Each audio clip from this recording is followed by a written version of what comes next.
So, welcome back on In Between Home podcast. Today, I have the pleasure to be interviewed by Daiana. Daiana, the mic is yours.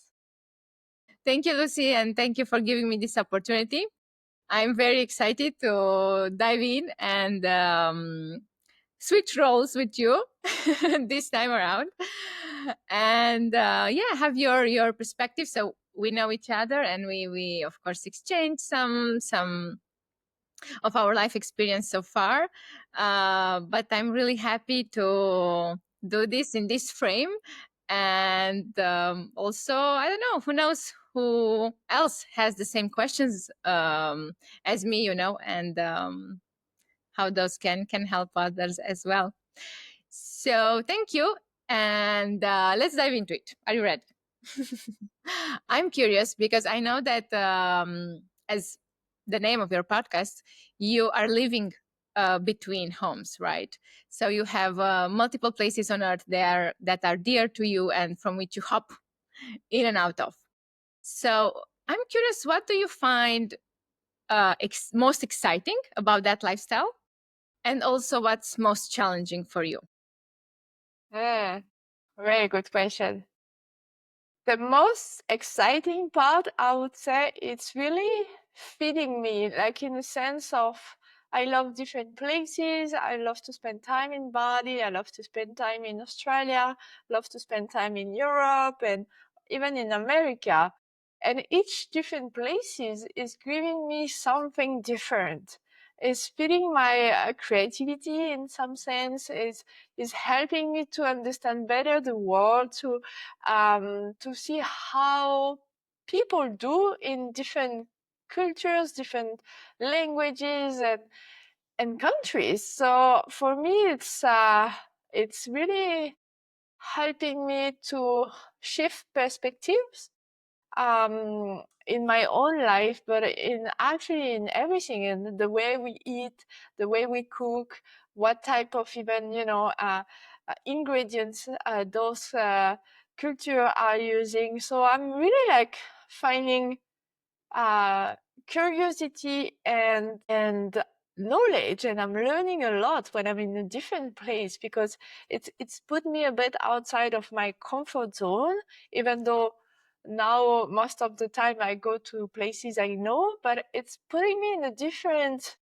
lifestyle. Like when I'm in Australia, we do workout very early in the morning. We enjoy to have a coffee. I go swimming. Like I really have a whole morning, very early start, but really like active and social and all of that. When I'm in Bali, I'm more, even though I still wake up early, I'm more on my own, kind of, taking time to resource, to recharge, and it's a place where I work a lot as well. So it's kind of those contrasts. And when I'm in Europe, I spend more time with my family, so and friends. So it's kind of each place has a different purpose, and it's bringing me something different that just make life way more spicy and enjoyable. And I would say I'm someone that love the sun, so I love to follow the sun, even though when it's like rainy season in Bali, even though it's very hot, I much prefer being somewhere else now. So I try to follow as well summer, um, and I'm excited because honestly, I do have the freedom to make it happen. I know it's not suitable for many people. I don't have kids. I don't have a partner right now. So I really have like just myself to take care of. And it's true that it's maybe not possible for most of the people, but when you can do it and when it's exciting for you, why not doing it? So it's why I'm living it like this. And I would say the most challenging part is probably finding a partner. Actually, thinking about it, because I'm very organized in my work. Like I have a plan, I have a spreadsheet where I see where I am in the world in 6 months in advance, even until December. I know more or less in which country I am. So I know the time zone, I know all of that. So it doesn't impact my work somehow. I do calls in the middle of the night time to time. It's not daily basis, but it may happen. Work-wise, I'm very organized in this sense that it doesn't actually my work support my lifestyle, so it's not a barrier. But yeah, the challenging part is more finding the right partner to do this type of lifestyle with, which today I'm doing an extreme version of it, I would say. I may not need to travel that much when I'm in someone, but I still see my life in between homes. Maybe it's going to be 2 homes and not like 3 or 4. But having this duality, like not duality, but having another place to kind of switch hat and being energized by another type of life, I really enjoy that. Amazing, thank you, and thank you for your honesty. And while you were speaking about this, and because you brought this up, another thing I wanted to ask you and get your perspective on is on what's your stand on this feminine energy topic, you know, that's very popular right now, and how women are doing business, and how can we balance that with our feminine energy, you know, and also be nurturing. And yeah, because I personally feel that it's definitely a topic right now, right? Because we as women have more rights and more areas of our lives where we are thriving. And but yeah, being with a partner and having that role as well is important. And for many of us, having our careers and what we enjoy doing as well. So what's your stand there, or where are you in this process, or how do you see things, if you feel like sharing? Yeah, sure. I think like many women independent and having a business for a long time, I've been more in my, I would say, masculine energy, where need to achieve, I need to make sure my business not going to fall down. I was, still living abroad on my own. I don't have my dad credit card or husband to pay the bills. So of course, I think we put way more pressure on ourselves. And I did as well. And I still probably do a bit because at the moment I cannot rely on someone else. And sometimes I'm like, oh my God, those women, some of them have their lives so easy in a way because they can be in their feminine power. They have someone to support them at least financially. I know it's not the only thing where we need in a relationship, but when the whole pressure is in our shoulder, it's very tough. And what happened for me in my journey is during COVID, I had at the beginning of COVID kind of a 360, and all my emotional side came back. and and it was really like the call to bring more the feminine energy into myself. And as everyone, man or woman, we all have both masculine and feminine energy within ourselves. So I think for me, the whole journey is just to be able to navigate with both, to know when to call in the feminine side when you are in a date, or, having a casual meeting with a man, personal for personal life. And then when you're in business, it's more the structure, is more the masculine, the professionalism side is gonna top up in two. So what I discover after doing a lot of sacred feminine teaching, like learning around that, is it's not okay actually to go all in on the feminine and then forgetting the masculine, because we just need to find balance in those two energy. And it's not easy, I'm still practicing. I'm still sometime more in my masculine, because the last man I was with is not so much in his masculine energy, so it was hard for me to relax, to say, hey, okay, I can abandon myself into your arm, because in front of me I had a man more in his feminine energy. So it's showing me as well as a mirror that I was still more in my masculine, but I don't have the key yet for relationship and partnership. But uh, the where I found my own balance and better life since that episode 5 4 5 years ago with feminine energy is like, when I need, I can call the structure. I can call the part of of myself that is organized and structure, because we need that structure to be able to relax, to flow. So I do believe that before having that from an external partner, the best way is to do it for ourselves in our life. And yes, it may need to learn how to manage finances or to organize your business in a way that is sustainable for you as a woman and in respect of your energy. But it's really dancing. And I know me is I notice more and more I'm organized. I know where, where my work is doing. So I have those moments of more structural approach, no emotion. And then I have the moment where, okay, now I have a wave of emotion, how I deal with that, but it doesn't impact my role, my work. So, we're still human being, and I think it's more allowing ourselves to have those container to process what is need to be processed.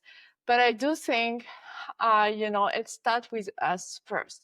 It's finding this alchemy between the feminine and the masculine within ourselves. And I deeply, yeah, deeply really wish that, yes, one day it's gonna bring me a partner to do life with.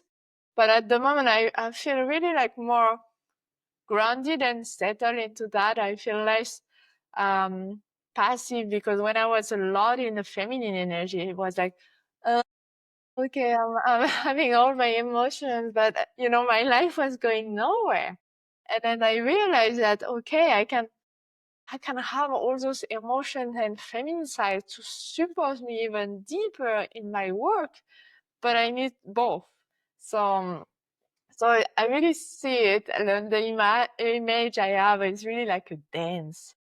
How we can dance with those two energy, and leaning into the settle, grounded power that we have within ourselves, and especially for women, because we don't need a man. It's what I say all the time is, if I look at my life, like, I don't need a man. I've done a lot of things by myself, but I do want to have a man in my life, to share life, to create something together, to share a daily life. And all those things is like, I won't settle for less, I think. And it's a difficulty as well, because at the same time I'm saying that, and at the same time I'm like getting older, and I was like, I'm also tired to do it all alone. And so there is always this two sides. Then I know in my future, my vision of life is with someone.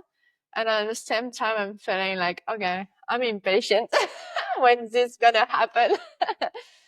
So let's continue to dance, I think, between the feminine and masculine. I love it. I have goosebumps. Oh my gosh. I resonate so much with what you shared. And yeah, yeah, yeah, yeah. Beautiful, beautiful. And I think a lot of women can resonate with that. And I do believe that being independent is so important, because otherwise you go into codependency. And yeah, also that dynamic where you are dependent on the man financially, which is maybe an old paradigm, if you ask me. I don't think it's a winner either. So it's all about the balance, like you beautifully said. And speaking of that, I know you have a phrase that I like, where you say that money is your friend.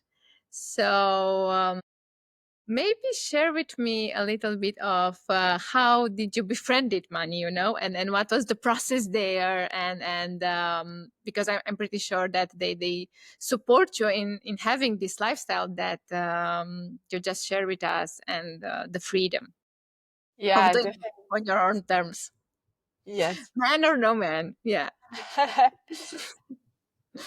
I think I noticed from early age that there is one thing I told myself when I left home at 19 years old is money will never be the reason that I cannot do something or something that I would love to do or one of my dreams.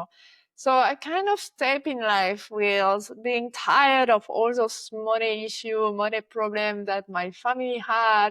And I was like, those are so kind of bullshit. I don't want those things anymore in my life. So I don't know where this was coming from exactly, but I really made that promise to myself. And so I studied finance, I did business school and all of that, and specialized in management of financial reporting and cost controlling and all those things, how to forecast, how to budget. So I did all the learning around that for corporation. And compared to maybe a lot of people, I never had fear around numbers. Like for me, numbers doesn't mean so much in a way, you know. We all need money, like in the world that we are today. It's why I'm telling like let's be friends with money, with numbers, because realistically speaking, we cannot do anything without having money right now. Whatever you want to do, good things on the planet or bad things, you need money. So I really want to encourage the good people. I want to do more great things on the planet to be just comfortable with money. I love to say, see it maybe as a friend, because a friend is someone that is always on your side, is always here for you. Maybe you grew up as a I have friends I know since I'm born. I'm still friends with them. You know, maybe at some stage in life we took distance, but then we spent vacation together last month, and I saw her, her parents. Like friendship is kind of forever, right? A real, I'm talking about a real friendship. You get to know each other. At first, you don't know if it's a good match. But then a friend is someone that always brings something to you, or you are always there for them as well. So a friendship is kind of a bonding connection that it's more lasting on the paper, I would say, than a love partnership. So when you see your finances or numbers as a friend, is tell me what I need to know about myself right now. And sometimes, you know, a real friend will throw at you something that you actually didn't want to see or didn't want to hear, and it will be hard true, but it will be what you needed at that time. So the relationship with your finances is the same. You look at what you have spent money last month, and it's like, oh, I spent $1,000 on clothing, and I was supposed to save money maybe for something more meaningful. Oh, you know, it's like, bam, this is awareness. Learning and managing your finances is the same. It's about awareness. It's not about blaming yourself. You know, a real friend, you're still friends with them. Maybe you stop contacting them for a few days, the time to digest the news. But then you realize, oh, they're right. I needed to hear that. So now I can change myself. I can make a slight different decision that's going to help me to go where I want to go. So I love to see it as a friendship because it's less commitment in a way than love partnership. So it's still for me kind of a date to get to know each other, to learn from the finances. But it's really about tell me what I don't want to see, because this awareness, being to consciousness those numbers going to help you make amazing decision in your life based on fact, not based on the emotion. One day in my business, I look at numbers, and for the first time I had issue with my staff. I never had issue with my staff, but I had issues. My clients start to be annoying, and I was like, what's going on? And I look at numbers and I was like, okay, I need to make a change. I need to shift something. And I closed at this time the first version of my business, and it was time to write the new chapter. And it was painful because I was like, emotionally speaking, like closing my first business was like, I'm, I'm, I'm abandoning my first baby. My business was like my baby. I spent so much time. I sacrificed a lot of things, a lot of relationships to maintain that business. So when I decided now it's time to close and not do this way anymore, it was like heartbreaking almost. But the numbers were telling me like, you must do that. If you don't do that, you are going to lose more money. And even worse than that, my image and my reputation, my professional reputation. And this was, those things that don't have like a financial value, or even worse, because if I was losing my credential in Bali, I was losing the whole market. So I couldn't go this way, and it's not who I am neither. But by doing that, by looking at the fact instead of the emotion, I really like stepped back, and I was like, okay, I cry. And then I was like, okay, let's make it happen. And then I had a conversation with my client. I brought some solution, and then he was super happy. We shifted everything around. Staff stopped to work because actually it's what she wanted. And then everything actually unfolded very beautifully, and I brought more value into their business, and everything went very great after. But yeah, I went through a phase of facing the fact, crying, but then making action and having those hard conversations that were necessary for my business to continue to grow, and more importantly, to be aligned with who you are. So it's where for me numbers, it's very a friend, it's someone on your side to support you, to help you to make decision. And whatever you want to do in your life, you want to achieve, when you know you have the financial backup to make it happen, your spirit, your brain is on more relaxed mode. And then you can create, so you can enjoy, you can focus. There is nothing worse than being very stressed about money, not sleeping at night, being worried, and trying to create something at the same time. Usually it doesn't work, or it won't be fluent, it will be complicated, you will have an issue.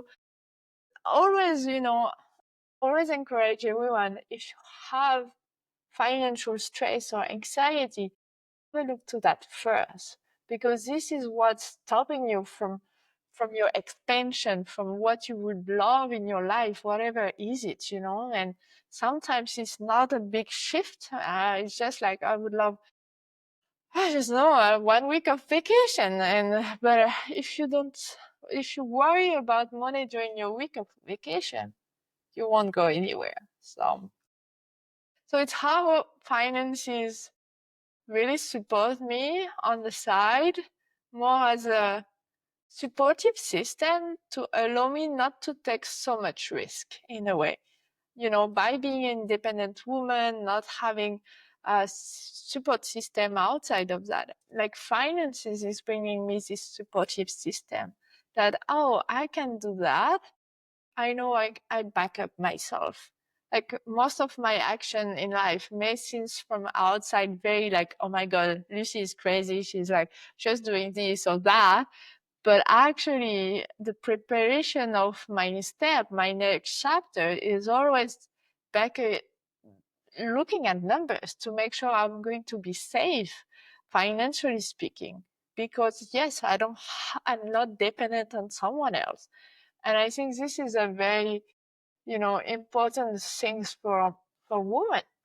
Because when you don't depend on someone else financially speaking, you can really choose from a place of love. Do I want to stay? Do I want to leave?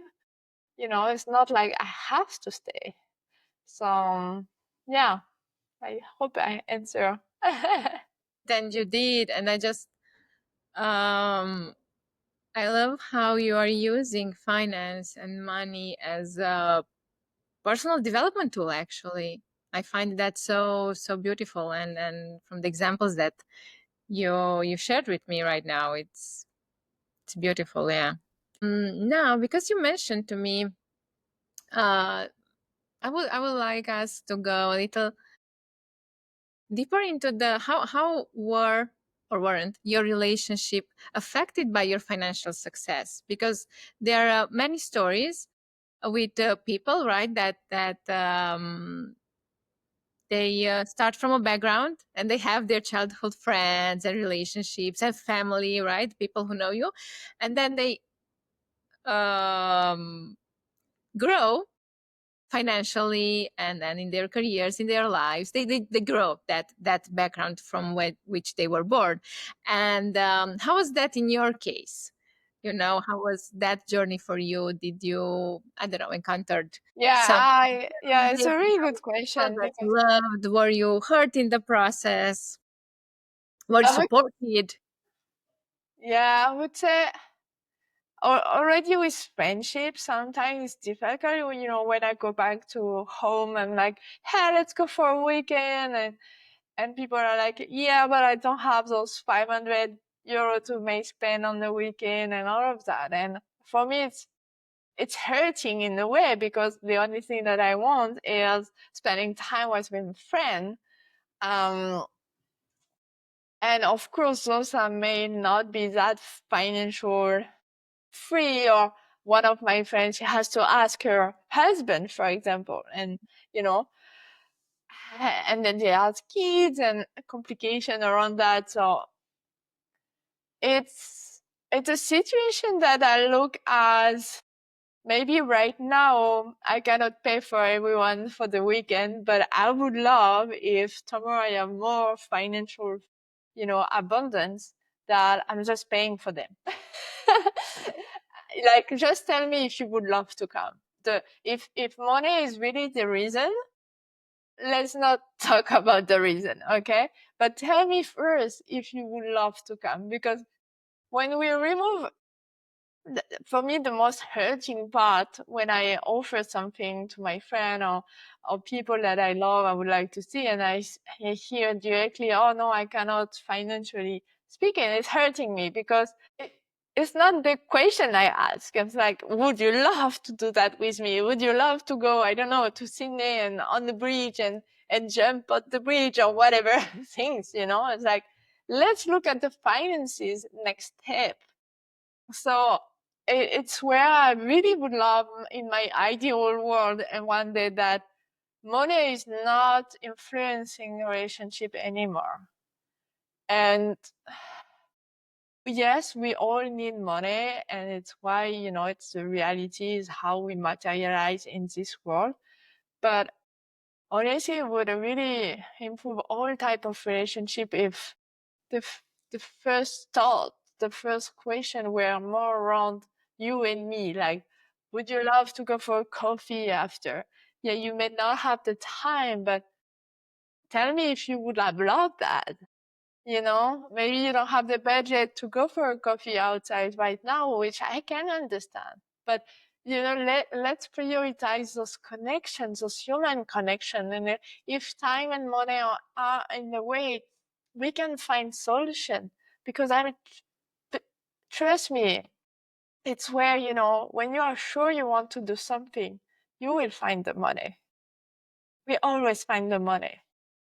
But if we don't take care of the relationship first, you may say no, you may hurt the other person, because of course when I receive a no, I'm like, and I'm like, oh yeah, I invite this person again next time, but maybe the third time I stop inviting, it's like, whatever. And I try not to do that because I'm trying to be very uh, open and conscious and understanding where people are at and not putting this as a thing. But it's really what I would love bring um, to more people. Like let's talk about real human connection, because we put so much money in everything, and I live it with my family, that it just break human connection for forever.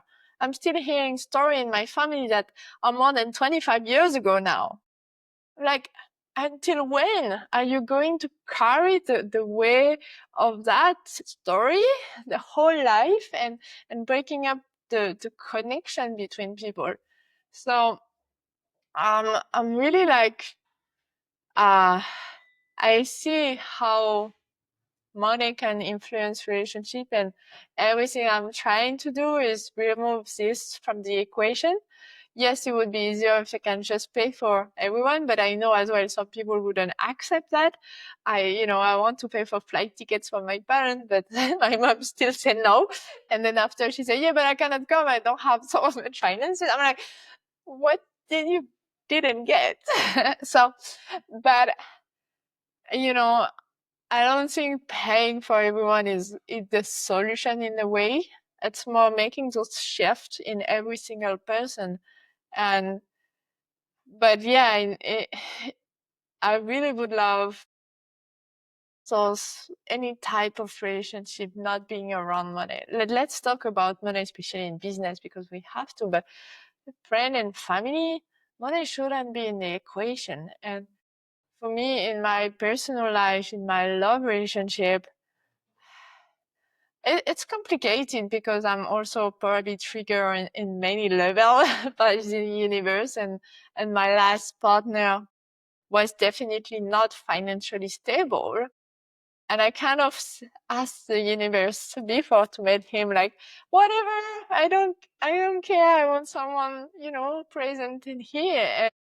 But it's true, when someone doesn't have at all financial stability or power, especially as a man, it did influence our relationship, even though, I try not to be putting so much attention there. And I don't, honestly, right now, I don't have the solution, because, of course, if I was sharing what I heard with him, we could have a good life at two of us. But I don't think he would feel so good about that neither. So it's where I think we need I was thinking at the same time, we need partner that is on the same page. Like, for me, the great thing about this guy is I know he can live with almost nothing, and he can rebound, and he's creative and all of that. But at the same time, I'm like at the stage where I am in my life. I want to build a family. I want another house and all of that. So I want to build things. So if there is no financial in the matter, we can't make it happen. And if I'm the only one bringing the money on the table, it's heavy. It's like I cannot relax neither, and I cannot go fully on my feminine energy. So it's where it's like I have a lot of love for him in the past, but it's like at the same time I can't visualize a life with someone like this. And it's where I'm still trying to figure out the best approach of all of that, but I think finding balance, I guess, in all of that. I feel that's, yeah, that's what we're all here for, finding balance in the areas that are most challenging for us. And from what you shared with me, I can see that you are already, because you are like, I don't know, how can I support people or help people? And of course, you were speaking about the people in your lives, but I feel like you're doing that as part of your mission into the world, like giving people, I have goosebumps again, giving people the tools for them to be able not to think about the money. And that's so so important, and I cannot agree more with you. That's so when it comes to money, just two more things and I'll set you free. Speaking of all of this, what would be the one advice, one life hack you would want people who are that in that situation, right? In that phase of their life where they think a lot about money, and the first thing when accepting an invitation or making a decision is, do I have or don't I have the money? And that's the first thing that pops in their mind. What would that advice be, or what life hack or what first step you would want them to know, you know? One thing you need to know, when money is all over your head, take a piece of paper and write down what are your living costs right now. Know how much money you actually need to live. And I did this exercise with my ex, and I thought, because he was struggling and he was looking for a job, couldn't find a job, it was not that easy. And I finally, after a few months, he finally accepted my help. And I told him, put down on the paper, what do you need? How much are we talking about? Because if you don't have 100% clarity about how much money you really need right now, and you just know you need more, the more doesn't mean anything. If you need, maybe you are earning 800 and you need 1,100, you have a target, you have a number. And then when opportunities come to you, you have this kind of number in your head, so you will be able to turn those opportunities. Maybe you will take a side job, maybe you will rent your place to gain some money. Whatever is going to happen, you will make it happen. But not having clarity on those living costs, it's what is blocking you right now. I love it. I love it. Thank you. And one more last thing, an exercise of imagination. So I'm curious, if Lucy wouldn't be doing what she's doing, so if you wouldn't be into the finances, what do you think you would be doing? What other career path would you be exploring, or What is coming to me would be, I would organize dinner at home and a big table, and I will have people coming up, like friends or friends of friends and family, and I will just organize dinner time to time. I love it, Lucy. Thank you for your time today. It was lovely. Thank you so much, And thank you Daiana. for having me. Glad Yes. to have you in my life. Thank Thank you. you. Thank you, and see you again on In Between Home podcast.